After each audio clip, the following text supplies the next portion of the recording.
Good morning, and thank you for having me. As you heard in my bio, my name is Felicia Chanco, and I am the founder of Felicious Events, an event planning company here based in San Francisco Bay Area. I first wanted to start talking about y'all. You attend Mission San Jose High School, a very highly ranked high school in the nation, and that means each one of you are very talented, intelligent, and capable individuals. I, too, not too long ago, attended a highly ranked high school, Whitney High, down in LA. And that means that I and my classmates, too, were intelligent, talented, and capable. But with this comes a lot of pressure, whether it comes from your peers, family, faculty. We're asked what we're going to be doing after we graduate high school. Questions like, what major you're going to pursue, what college are you going to? But the biggest question you won't be able to answer right away is, will these decisions be best for me? At my high school, we had these things called senior panels. Basically, they were exit interviews conducted by faculty and even the principal, and they asked you those questions. What college are you going to go to? What major are you going to pursue? And how are you going to pay for it? And they don't stop pressuring you until they're satisfied with an answer. And at that time, I didn't know what I wanted to do. So I looked at myself and my interests. I was in sports, I liked theater, I was in the bands, and I liked math and sciences. And I took a deeper look and I realized I loved math and science. So I went to my senior panel and I told them, I want to be an engineer. And they said no, and told me three things. One, that I wouldn't like being behind a desk all day long. Two, I need to do something creative. And lastly, I needed to be around people. So I compromised. I tried to think of something that would be creative and technical at the same time. So I came back to them and I said, film production at Chapman University, a small private school down in Orange County, and I'll try to get a scholarship to help pay for it. And they accepted it. Retrospectively, they were wrong, because they didn't understand how the engineering industry would evolve. We see, especially in the Bay Area, how much engineering is not behind a desk, how it's wildly creative and collaborative to be able to create the technology that is literally in the palm of your hands. So I went to my first semester of college in film production, and I hated it. Ironically, what they had told me exactly happened at my college, at my experience with film production. What I did end up behind a desk for hours and hours trying to edit mountains of footage.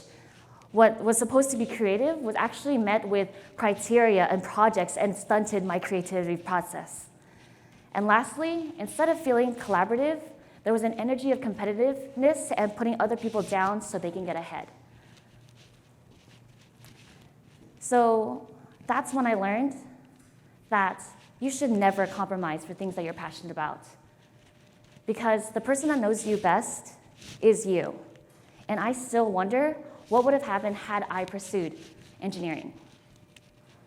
So although they were wrong about those industries, I wouldn't know that until much later. And I decided to change my major and still took into account their observations about me. I chose public relations, and I wanted to get real-world experience, and so I took on some internships. I went from internship to internship, ranging from tech to the arts, and even nonprofits. And I learned a lot. I learned about professionalism, client relations, and how to execute a campaign. But something was missing. At the end of junior year of college, I decided to look for a new internship. And while on Craigslist, I found a post for a social media intern at a pop-up restaurant in San Francisco. What ended up being a way too long cover letter where I basically poured my heart out and a phone interview, I was offered the position, and I moved from LA to San Francisco, 400 miles away for the summer. And coming to this, I did not know what a pop-up restaurant was. It wasn't until when I actually got there that I learned that a pop-up restaurant meant that they had no storefronts, meant that they had no actual venue, that they rented their venues, or even popped up at a street or an alleyway, set up tents, sell their food for a couple hours, and break down as if they were never there. And I also thought this internship was just going to be me managing the Facebook page, Twitter, and their Instagram. But I realized there was an element of event planning that is inherent to the pop-up format. I specifically remember renting a 12-foot U-Haul and driving the narrow city streets of San Francisco, going to our office and schlepping hundreds and hundreds of pounds of event equipment, taking it to the venue, setting it all up, before I even saw the first teammate arrive. Now, I know it sounds like a lot of work, but I loved being an integral part of creating these beautiful experiences.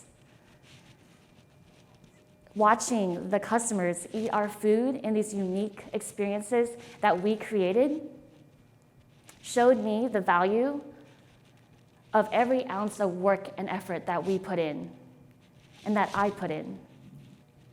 And it may not be as glamorous as my PR office jobs, but I was witnessing the direct value the customers were getting from the food that we created and from my hands getting dirty.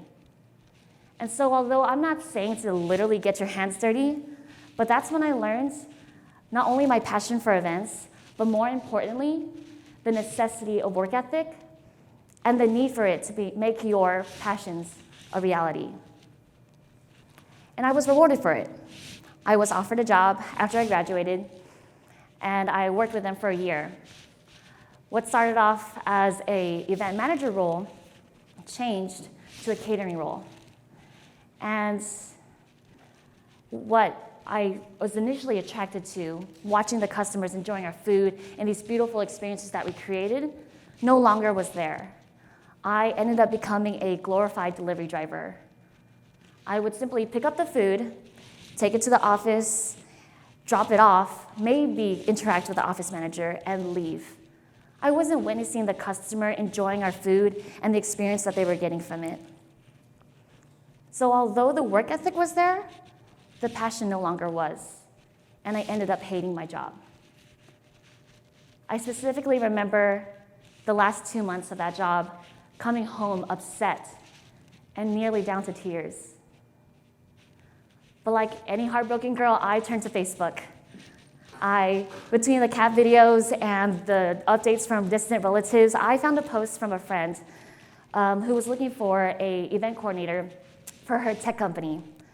And although it wouldn't be food anymore, at least I was able to do events again. After a quick interview, I was offered the position, and what started off as a 4-hour-a-week gig, I was able to show my passion for the events and my work ethic to create those events. And again, I was rewarded for it. I earned a full-time position as the program director. And that's when I learned that finding opportunities is as easy as signing up to Facebook or checking on Craigslist. But the good opportunities are the ones where you're able to put your passion and your work ethic together. But again, the role changed. It deviated away from events. So like I had done in high school, I took a step back and I looked at myself. I had the passion for events and the work drive to execute it, but the question was, what would be the opportunity that allowed me to put the two together? And that's when I decided to create my event planning business, Felicious Events. Self-employing opened endless opportunities for me that allowed me to choose the jobs and the clients that I wanted to work with. And although it's only been a few months, this decision still very much excites me, and I look forward to the future. And so before I leave, I want to end on this. Your major isn't everything. And the pressure that you're feeling right now to answer these questions that seem so burdening to you, and the pressure you're going to feel for the rest of your life, is easily answered with the following. If you stay true to your passions, have good work ethic, and find the opportunities that allowed you to put the two together, you will always be happy and successful. Thank you so much for this opportunity for me to share my story with you. I'm more than happy to stay around and take any questions and discuss about your passions and how we can work on that work ethic as well. And you can reach me as well as at FeliciaChanco@gmail.com. Thank you.